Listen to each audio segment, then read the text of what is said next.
Shalom. Sekali lagi shalom. Wow, senang sekali bisa bertemu saudara-saudara di GBT Mawar Syaron. Terima kasih kepada Om Tik ya atas kesempatannya, untuk Pak Ishak juga dan Pak Gembala Samuel Gunawan ya. Ya Tuhan luar biasa ya, kalau kita bisa bertemu dengan penuh kasih karunia Tuhan, itu karena kebaikan Tuhan dalam kehidupan kita. Amin. Kalau kita bisa berada sampai saat ini, itu karena Tuhan baik dalam kehidupan kita. Memang tidak mudah Bapak Ibu ya, perjalanan kita seperti perjalanannya Om Tikno ini luar biasa sekali. Saya yakin perjuangan iman dari Om Tikno ini membuahkan buah-buah yang luar biasa dalam kehidupannya. Amin. Ya kita bisa lihat ya, keturunan dari Om Tikno benar-benar dipakai Tuhan luar biasa karena mempunyai Allah yang luar biasa. Saya percaya kalau Om Tikno pun bisa sampai saat ini bisa melayani Tuhan dengan sehat, ya anak cucunya juga melayani Tuhan. Kita percaya, kita mempunyai Allah yang sama, kita pasti bisa seperti Om Tikno ya. Amin. Bapak Ibu yang dikasihi Tuhan, pada satu pasar malam di sebuah kota, selain ada berbagai macam permainan dan stand makanan, ada satu atraksi yang menarik. Itu atraksi orang kuat. Atraksi orang kuat ini mempertontonkan seorang laki-laki yang kuat, yang orang ini bisa menghancurkan batu dengan tangannya, bahkan bisa membengkokkan besi baja dengan tangan kosongnya. Nah, orang kuat ini memiliki kebiasaan ketika selesai pertunjukan itu, dia selalu memeras buah jeruk sampai benar-benar habis, tinggal ampasnya, kemudian dia memberikan tantangan kepada para penonton.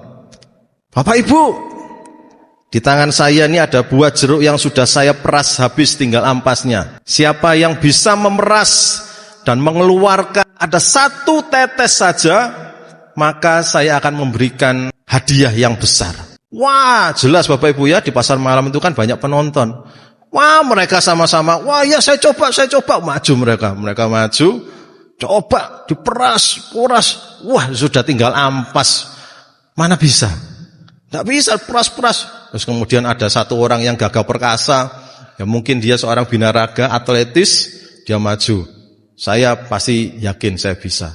Dia ambil buah jeruknya yang sudah tinggal ampas, dia peras, dia prekes ya dengan keras, tidak bisa, gagal.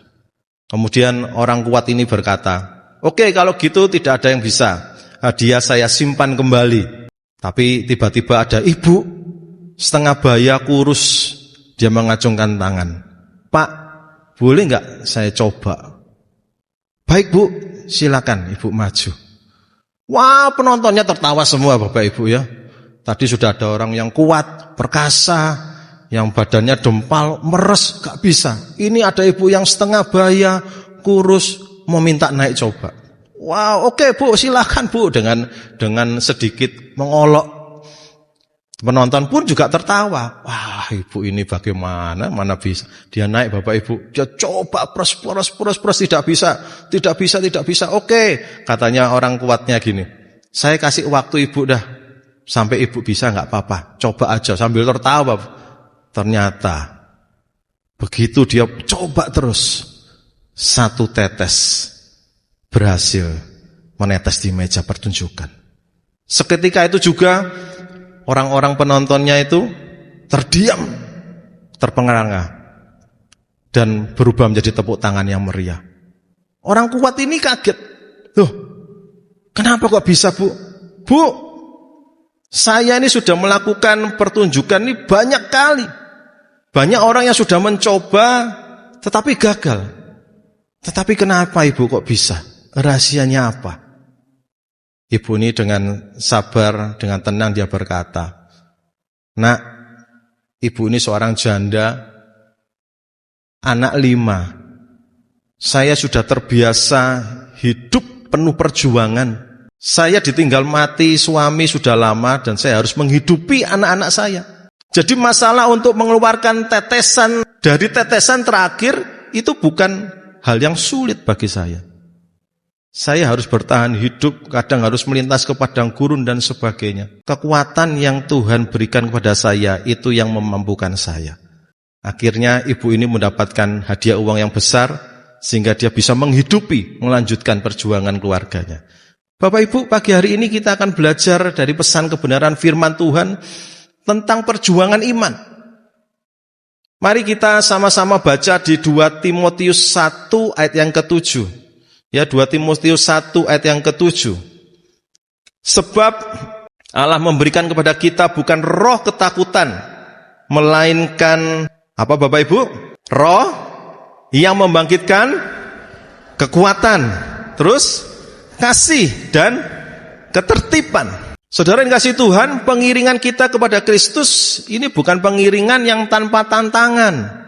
Ya, kehidupan kita ini bukan kehidupan yang lurus, yang tanpa hambatan. Setiap dari kita ini memiliki tantangannya masing-masing. Dan di Timotius ini merupakan surat Paulus yang terakhir. Dan pada saat Paulus menulis ini, Kaisar Nero itu sedang berusaha untuk menghentikan perkembangan kekristenan di Roma dengan penganiayaan yang luar biasa. Melihat kondisi seperti ini, Rasul Paulus menuliskan surat ini kepada anak muda yang luar biasa, yaitu Timotius. Dengan kondisi yang penuh tantangan, dengan perjuangan iman yang dihadapi Paulus, dan ini merupakan saat terakhirnya Paulus bisa memberikan kepada Timotius suratnya. Karena kondisi saat itu Paulus itu dipenjara dan itu masa-masa terakhirnya dia hidup di dunia. Dia harus menguatkan Timotius bahwa akan banyak tantangan yang dia hadapi, baik itu di dalam gereja maupun dari luar gereja.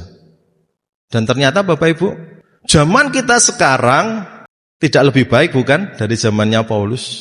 Tantangan kita ini besar loh Bapak Ibu. Tantangan iman kita pada masa-masa teknologi ini besar sekali. Apalagi kita yang mempunyai anak yang sedang sekolah dan mereka harus pakai gadget. Itu tantangan luar biasa bagi kita orang tua. Pandemik nggak ada yang menyangka bukan? Tiba-tiba mereka harus terbiasa dengan gadget dan kita pun nggak bisa mengawasi. Kalau dulu sebelum pandemik kita harus belajarnya pakai buku. Bapak Ibu pasti bisa mengawasi ya.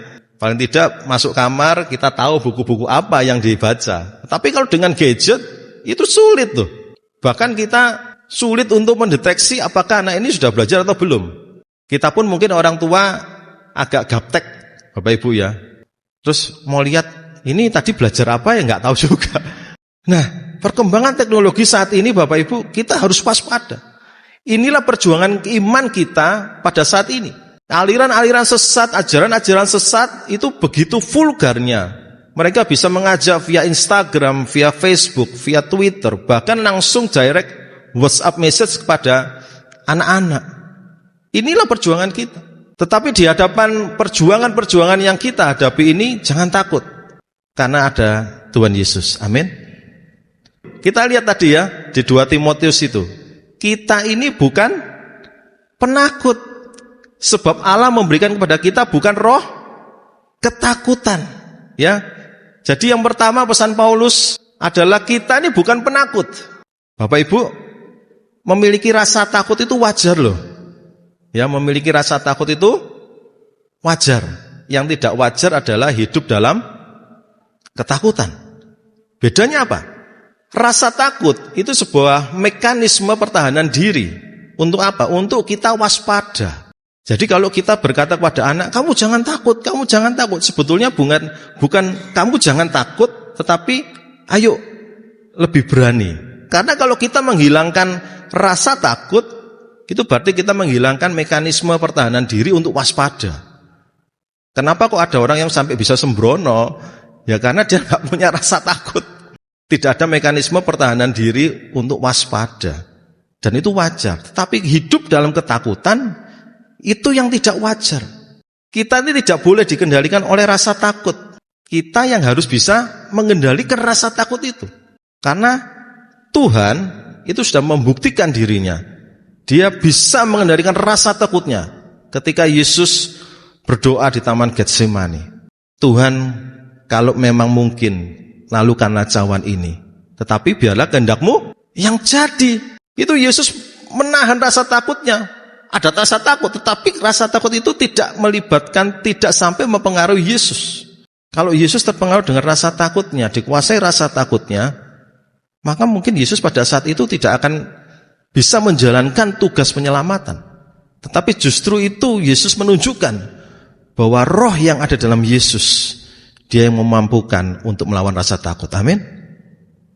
Dan Yesus sudah menunjukkan, begitu juga dengan kita. Ayo, kita hadapi tantangan apa pagi hari ini? Bapak Ibu, mungkin ada tantangan keluarga, ada tantangan pekerjaan. Tuhan mengatakan, kita bukan penakut. Sekali lagi, kita bukan penakut. Nah, itu Bapak Ibu ya. Jadi kalau kita ini sampai ketakutan, keberanian kita ini untuk tampil, untuk menghindari, untuk melakukan tanggung jawab, itu jadi terhilang. Orang ketakutan itu seperti itu. Nanti dipanggil tiba-tiba, misalkan ya, disuruh doa, sudah bayangannya ketakutannya itu sudah banyak gitu. Padahal tidak terjadi apa-apa. Dipanggil untuk, ayo ikut pelayanan. Waduh, tidak bisa Pak, ini gini saya gini. Loh, ketakutan dulu. Ayo, sama-sama. Ladang telah menguning, tetapi bekerja sedikit. Saya kenal seorang muda, teman masa SD sampai SMP. Dia ini tadinya anaknya pemberani Bapak Ibu. Lalu keluarganya ini yang membuat dia muncul rasa takut dan akhirnya ketakutan itu menguasai. Jadi kalau dia mau berusaha, mau melakukan pekerjaan, bisnis, selalu orang tuanya mengatakan, kamu tuh loh, kerja itu loh, mau cuan berapa? Terus kalau dia mau sekolah, apa gitu ya Bapak Ibu ya, menggambar atau arsitek, orang tuanya selalu, kamu tuh mau jadi apa? Itu loh, seperti saudaramu aja, seperti sepupumu. Dia ini teknik sipil, bisa bangun rumah. Selalu dibegitukan. Akhirnya Bapak Ibu, usia-usia seperti saya ini tidak bisa bekerja. Anaknya jadi pendiam, jadi ketakutan. Jadi tidak ada semangat, tidak ada gairah. Nah ini hidup dalam ketakutan Bapak Ibu. Jangan sampai kita Bapak Ibu yang memiliki iman Kristus, kita ini hidup dalam ketakutan. Karena ketakutan itu bukan dari Tuhan. Firman Tuhan dengan tegas mengatakan bahwa Allah itu tidak memberikan roh ketakutan kepada kita. Artinya bahwa kalau kita mengalami ketakutan ya Bapak Ibu ya, bukan rasa takut, ketakutan. Itu Bapak Ibu harus mengusirnya dalam nama Yesus. Amin. Bapak Ibu takut apa sih sekarang? Takut anak-anaknya mungkin pergi menjauh. Usir dalam nama Yesus anaknya, bukan anaknya ya. Rasa ketakutannya. Doakan, Tuhan, kok ada rasa ketakutan ya dalam hatiku, mungkin aku nanti ditinggalkan anakku. Doakan anaknya. Tuhan lindungi, Tuhan jaga, Tuhan berkati anakku. Jangan sampai Bapak Ibu, anak-anak itu kita kekang, terus tidak kita arahkan, akhirnya dia malah kehilangan gairah untuk hidup. Karena apa? Karena ingin memenuhi ambisi orang tuanya. Di Yesaya 41 ayat yang ke-10 itu juga sudah ditegaskan. Mari kita baca ya. Yesaya 41 ayat yang ke-10. Janganlah takut, sebab aku menyertai engkau. Janganlah bimbang, sebab aku ini Allahmu. Aku akan meneguhkan, bahkan akan menolong engkau. Aku akan memegang engkau dengan tangan kananku yang membawa kemenangan. Wow. Alkitab kita itu luar biasa Bapak Ibu. Ya. Dari perjanjian lama sampai dengan perjanjian baru, itu suatu perjalanan benang merah yang utuh. Ayo pelajari ya, rajin baca Alkitab. Jangan kita itu terus aku cuman milih Mazmur aja, Pastor, gitu kan. Kenapa? Ya karangannya indah. Jangan Bapak Ibu. Loh, Alkitab itu utuh. Coba bayangkan tadi. Jangan takut ada di Yesaya di perjanjian lama. Yang ini tadi ditegaskan kembali di perjanjian baru. Itu jaraknya sudah berapa ribu tahun yang lalu. Kalau Allah itu mengulangi sekian ribu diulangi lagi peringatan tentang jangan takut, maka itu pun terjadi dalam kehidupan kita. Peringatan ini pun, pesan Tuhan ini pun ada di dalam kehidupan kita saat ini. Tuhan mengatakan, jangan takut. Ayo, pagi hari ini, Apapun tantangan Bapak Ibu, katakan dalam diri. Apa Bapak Ibu? Sekali lagi apa? Ya, jangan takut. Jangan takut. Kalau ada muncul roh ketakutan, doa. Dalam nama Yesus, aku usir roh ketakutan ini. Jangan takut. Takut tidak bisa menyekolahkan anak ya. Anaknya, tapi ya juga dididik Bapak Ibu. Jangan dimarahin terus. Kesalahan orang tua itu apa sih? Kalau kita ini nggak bisa, kita memang Bapak Ibu ya orang tua tidak bisa menguasai seluruh pelajaran anak-anak. Tapi ketika anak-anak itu tidak bisa, kita ini harus menjadi teman bagi mereka. Jangan malah menyudutkan anak ini.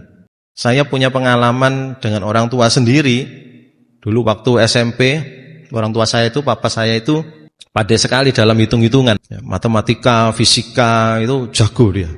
Nah, saya paling lemah di fisika. Pada saat itu bingung, ini bagaimana ya? Rumusannya ini bagaimana?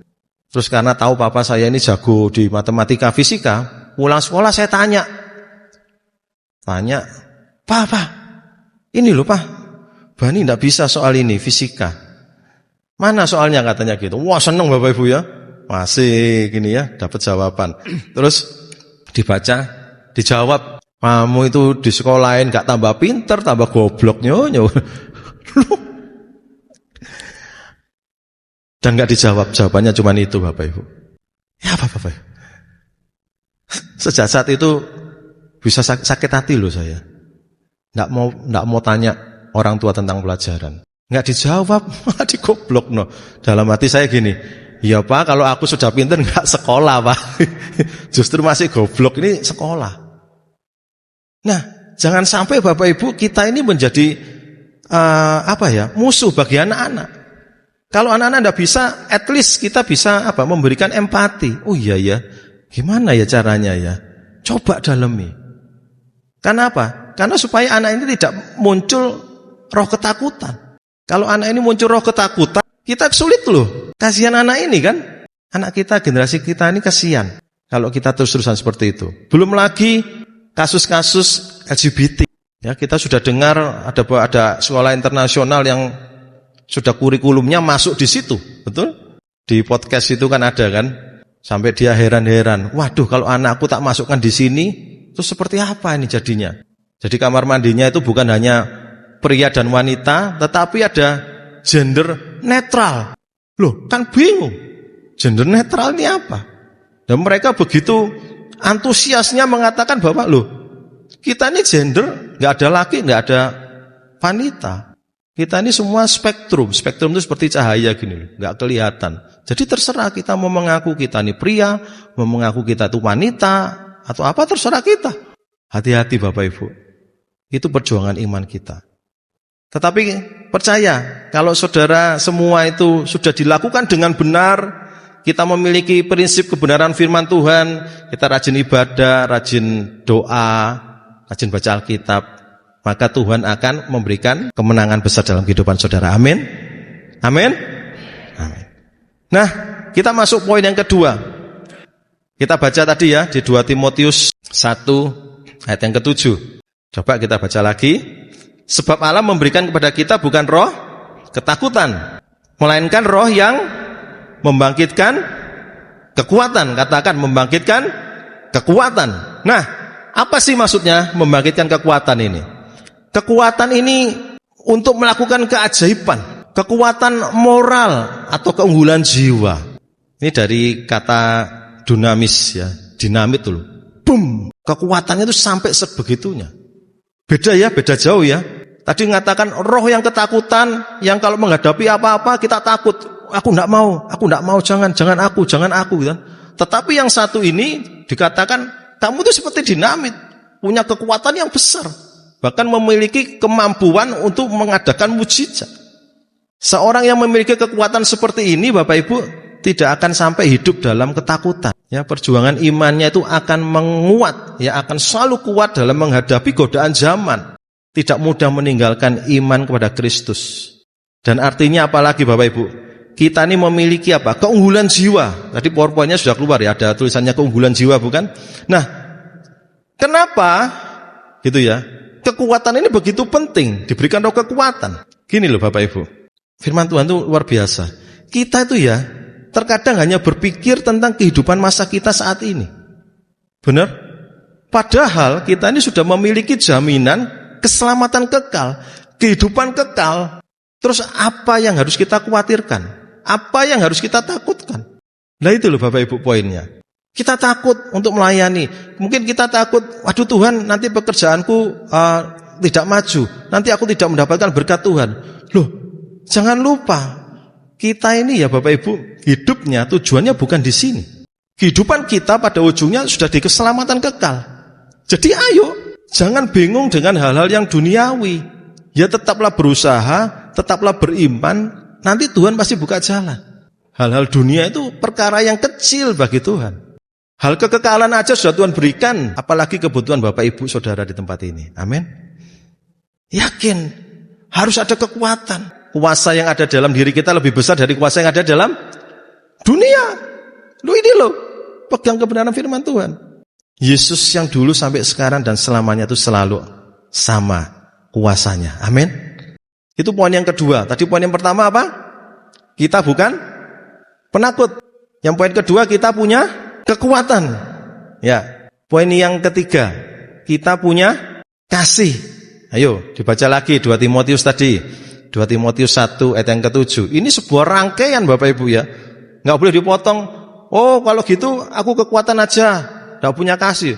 Enggak bisa, ini firman Tuhan. Ini bukan karangan saya loh, ini kebenaran firman Tuhan. 2 Timotius itu berkata demikian. Tidak boleh dipotong-potong. Jadi kalau kita baca Alkitab, kita itu harus baca secara utuh. Tidak boleh sepotong-sepotong apa yang kita mau terus kita baca, sisanya tidak mau ya Bapak Ibu ya. Ayo baca lagi. Sebab Allah memberikan kepada kita bukan roh ketakutan, melainkan roh yang membangkitkan kekuatan. Yang kedua membangkitkan kasih. Kasih. Ya, kasih yang dimaksud dari Tuhan ini kasih agape, bukan kasih filio. Ya, tapi kasih apa? Kasih agape. Kasih sayang dengan niat baik, dengan kebajikan. Ini beda nih. Kalau kasihnya kita manusia Bapak Ibu ya, sesama manusia, ayo jujur enggak jujur. Rata-rata transaksional, betul? Tahu transaksional Bapak Ibu? Kalau kamu baik, aku ya mau baik. Bencana gitu kok. Lah opo? Loh bener enggak? Bahkan kita nih ya sering bisa tersinggung ya Bapak Ibu ya. Tahu yang namanya Pak Agus. Sorry loh kalau ada yang namanya Pak Agus ini asalnya plus. Nanti ada yang tersinggung ruwet nanti saya. Itu loh ya. Masa ya ketemu saya enggak nyopo, enggak apa, sombong setengah mati. Loh saya itu ada pengalaman gitu Bapak Ibu. Itu saya saya pelayanan di sebuah jemaat gereja di Surabaya. Tiba-tiba dia itu menjaga jarak gitu ya.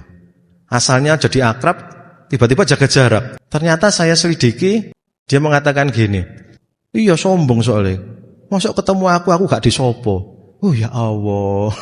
Tersinggung Bapak Ibu. Lu kan bingung ya. Lalu terus masuk setiap kali ketemu orang disapa satu. Nah ini loh Bapak Ibu ya. Kalau kasih sayangnya Tuhan itu ada sebuah apa? Ada niat baik, ada sebuah kebajikan. Kebajikan itu perilaku yang mengerjakan yang benar dan menghindari yang salah. Nah, seorang yang memiliki kasih agape, dia dimanapun dia akan menabur benih. Benih apa? Benih kebaikan, benih kebajikan. Dia akan menghindari untuk membuat orang tersinggung. Dia akan menjaga tutur katanya, dia akan menjaga perbuatannya agar orang lain tidak tersinggung. Bapak Ibu, kita hidup di dunia ini enggak hidup sendiri loh. Benar? Kita harus bisa menjaga perasaan teman-teman kita.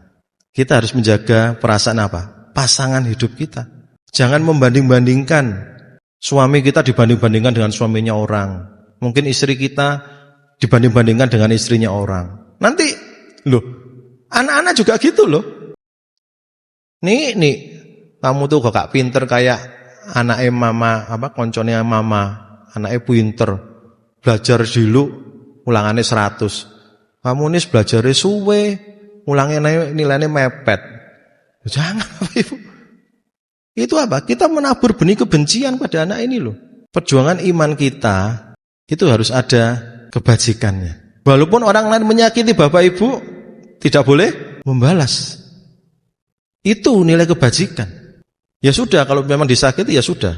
Apakah bisa memiliki rasa sakit? Oh, itu wajar, itu wajar. Kalau Bapak Ibu tidak bisa memiliki rasa sakit, wah ini manusia tidak wajar malahan Bapak Ibu. Manusia tanpa rasa sakit ini berdarah dingin ini. Iya, tidak apa-apa. Rasa sakit. Tapi apa yang harus kita lakukan? Kita ampuni, kita doakan. Tuhan, ampuni dia. Dia menyakiti aku. Loh, tidak mudah, Pastor. Loh iya, siapa sih ngomong mudah? Tidak mudah. Tetapi apa? Tapi mungkin. Yesus, lihat. Kita selalu contohnya Yesus, betul? Iman kita ini Jesus center. Jesus is the center of my apa? My love. Jesus is the center of my love. Yesus itu loh dimusuhin, mau dipukulin, ya kan? Menghindar. Enggak pernah malah tambah, "Oh, ayo, kamu belum tahu sama saya ya." Belum tahu. Bapak Ibu kalau mengalami hal-hal seperti itu, misalkan ada yang nantang-nantang, "Kamu belum tahu ya sama saya." Udah enggak usah dilayani Bapak Ibu. Karena apa? Dia demensia, lupa diri loh. Ya toh? Loh, lali. Namanya sendiri lupa nanyai orang gitu. Wis jangan diladeni Bapak Ibu, engko mau melok gendeng Bapak Ibu ya. Ya. Kamu belum tahu siapa saya? Hah? Oh, dia sudah lupa diri kok dilayani Bapak Ibu ya. Kalau dia mau ngomong, "Ya saya lagi sakit hati, saya lagi susah," doakan, ya toh. Kalau sudah ditantang, oh sudah lupa diri jangan. Doakan dari jauh aja Bapak Ibu ya.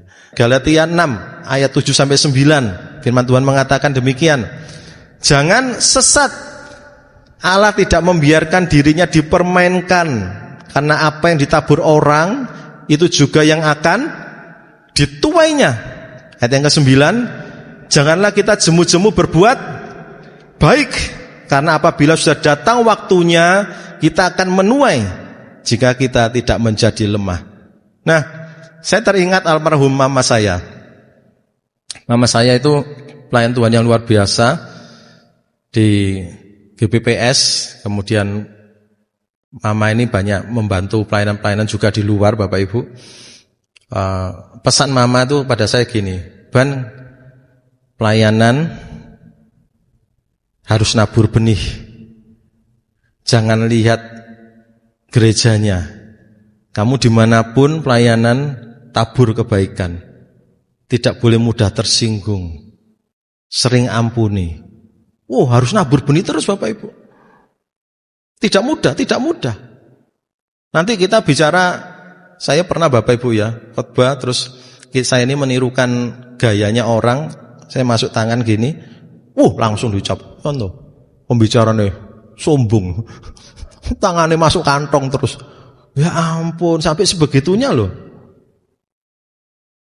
Terus saya ingat jadian toh, oh iya harus nebar benih toh, kebaikan, ya enggak apa-apa, oh ya terima kasih, cuman gitu aja Bapak Ibu. Dan pada saat mama saya itu akhir-akhir kan menderita kanker paru-paru yang sudah metastase ke otak. Bapak Ibu, taburan kebaikannya mama itu bisa membantu finansial kita loh. Dibantu banyak sama orang-orang. Ini loh, saya jadi bersyukur pada Tuhan. Oh, taburan itu tidak akan sia-sia. Amin. Tabur kebaikan. Jangan tabur sakit hati. Kemana-mana ngerasani ya toh. Nanti mulai ngerasani dari celana lah, nanti ngerasaninya dari make up lah. Lihat toh, iku lho perhiasane. Iki mosok nang gereja kaya toko emas berjalan. Ya ono ae.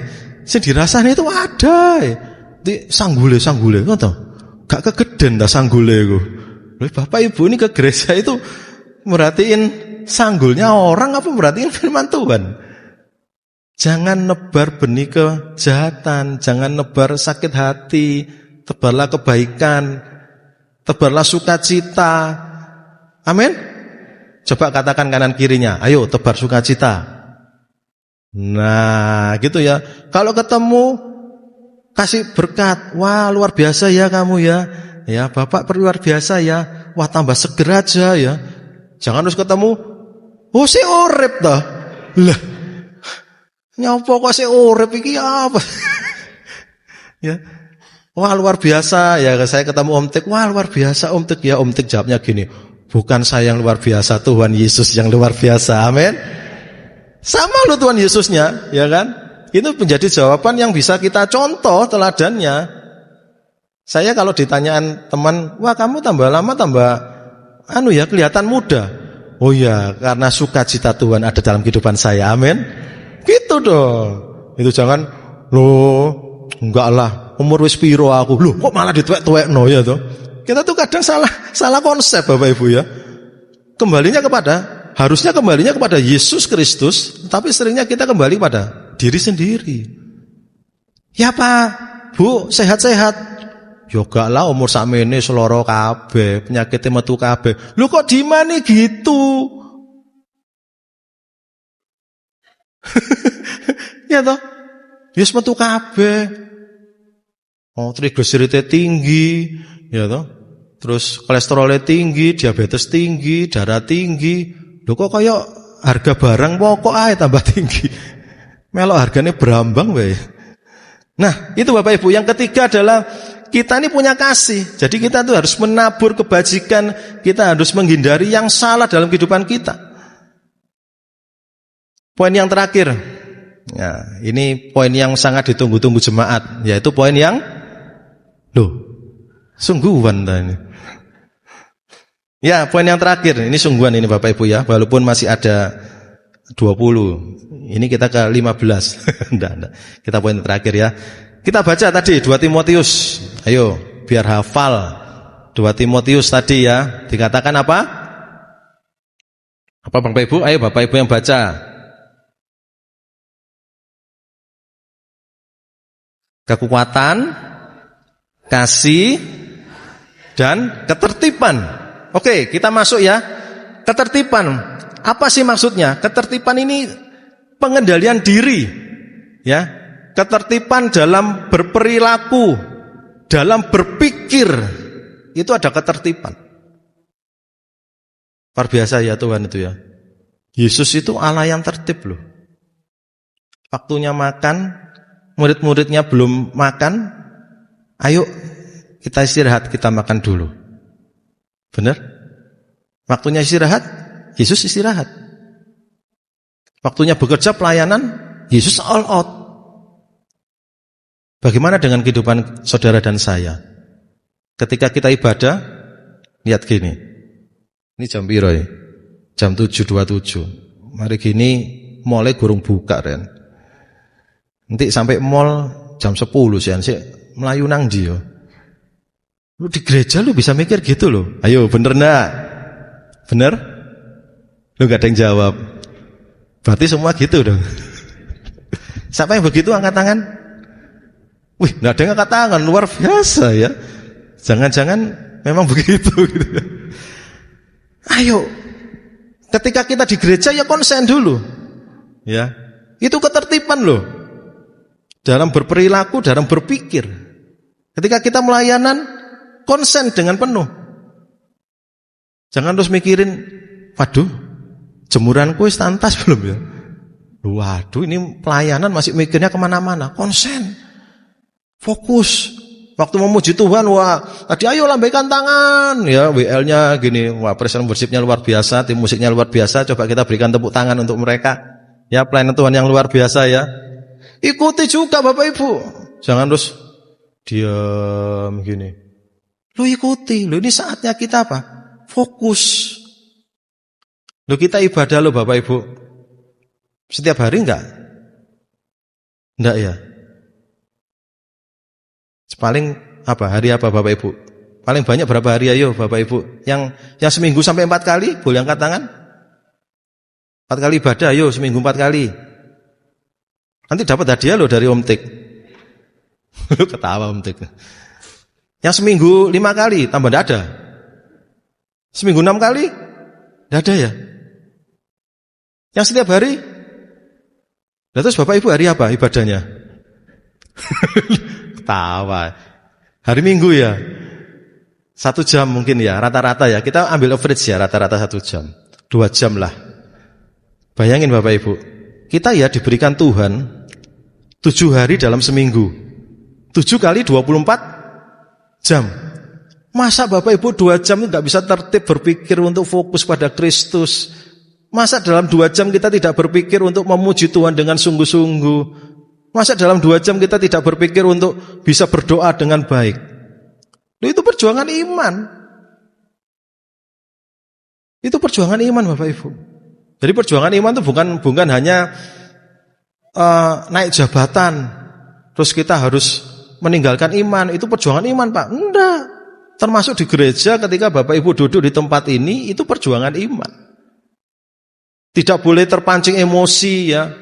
Kita harus bisa jaga diri. Kalau orang ngomongnya enggak enak, kita apa balesnya? Apakah dibalus? Jangan. Ingat tadi poin ketiga kan, harus nebar kebajikan. Loh ini satu rangkaian. Ini satu rangkaian. Enggak bisa Tuhan aku enggak mau ini ketertiban. Aku orang yang enggak bisa tertib. Enggak bisa, ini satu rangkaian. Satu rangkaian dari lawan kata roh bukan penakut tadi. Itu satu rangkaian. Kemudian kita harus apa? Bisa melakukan apa yang kita katakan, berintegritas. Bukan yang omdo itu omong doang. Ya. Kita harus tepat waktu, tepat janji. Termasuk tepat datang waktu ibadah. Nah, ini umum Bapak Ibu ya, ini umum. Kalau saya percaya di sini enggak ada yang terlambat datangnya ya. Betul? Amin. Loh, enggak ada yang amin, terlambat semua berarti. Harus tepat. Tepat janji, tepat waktu. Loh itu ketertiban. Bapak Ibu mau Tuhan tolong tepat waktunya? Percaya Tuhan tolong tepat waktu? Ayo. Kita datang ibadah tepat waktu. Bukan tepat waktu firman Tuhan datang ibadah. Bukan itu sudah terlambat itu. Ya. Firman Tuhan pagi ini Bapak Ibu tentang perjuangan iman. Kita ini hidup di era yang tidak semakin baik, secara teknologi semakin baik. Tapi secara moral itu aliran sesat, ajaran sesat, penyimpangan-penyimpangan itu semakin merajalela. Jaga keimanan kita. Jadilah pelaku firman Tuhannya. Amin. Siapa di sini yang ingin menjadi pelaku firman Tuhan? Boleh lambaikan tangan? Wah. Jadi pelakunya. Lakukan perjuangannya itu. Mampu enggak kita menghadapi tantangan dunia dengan perjuangan iman kita? Lakukan itu Bapak Ibu. Dan saya percaya kalau kita tertib, ya, kita memiliki pikiran yang pusatnya kepada Kristus, kita tebar kebaikan, kita tebar benih kebaikan, maka Tuhan itu pasti buka jalan dalam kehidupan Bapak Ibu Saudara. Amin. Ya, kita akan masuk perjamuan kudus. Saya undang Bapak Ibu untuk bangkit berdiri. Kita mau merenungkan kebaikan Tuhan dalam kehidupan kita. Ayo kita rubah ya pemikiran kita. Kita rubah perilaku kita. Kita mau fokus. Perjuangan iman kita itu hanya kepada Kristus. Jangan sampai kita tuh lengah dari hal-hal duniawi. Kita mungkin ditawari pekerjaan tetapi harus meninggalkan keimanan kita. Dalam nama Yesus, jangan diterima Bapak Ibu. Tuhan pasti menyediakan yang terbaik. Amin. Itu perjuangan iman. Tuhan tidak memberikan kepada kita roh ketakutan. Tuhan memberikan kita apa? Kekuatan. Tuhan memberikan kita apa? Kasih. Tuhan memberikan kita ketertiban. Saya percaya ketika Bapak Ibu menjalankan kebenaran firman Tuhan, maka kemenangan besar akan menanti kehidupan Bapak Ibu. Amin.